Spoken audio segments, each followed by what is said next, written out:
When you have downloaded the Xampp file for Windows, double click to install. Choose the C folder and the Xampp will begin to install on your system. And this will take a few minutes because, as you can see, there are a load of files that it's installing here. That's because Xampp isn't just Apache, MySQL, PHP and Perl, but a lot of other ancillary files as well.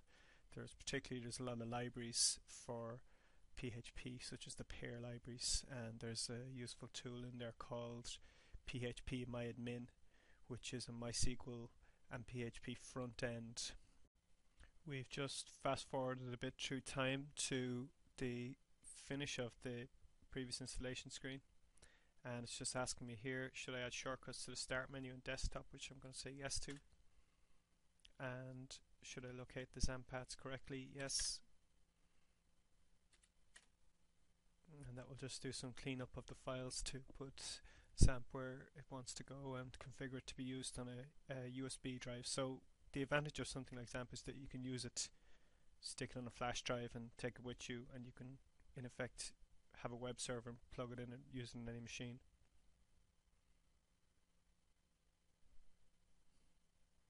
I've just fast forwarded through some more to set up now, just some options, just press enter to choose the default, and now I'm just going to press 1 and start the Xampp control panel, and you should have this available from the start menu if you answered yes to adding it in the previous option. So we'll just open that up and have a look at the control panel here for Xampp, and we can see that it has installed Apache, MySQL, FileZilla, Mercury Mail and the Tomcat Java servlet engine. So here we can see that Apache hasn't actually been started yet, so we just click start. Now the web server has started, and there's an alert coming up from my firewall here so I'm going to unblock that. And there's also MySQL. I won't turn that on for the moment, I'll leave that turned off. So now the simple way to test whether Apache is up and running is to open up a web browser and type in http://localhost, and that should bring up this screen here. So you can see we're at localhost now, which is a special address on our computer, and the Xampp server has come up. So I just click into the English version. It's telling me you've successfully installed, and this is the IP address for localhost, which is http://127.0.0.1 or HTTP localhost, and it's adding in the S there for secure HTTP. Now I can check the status of the configuration under status,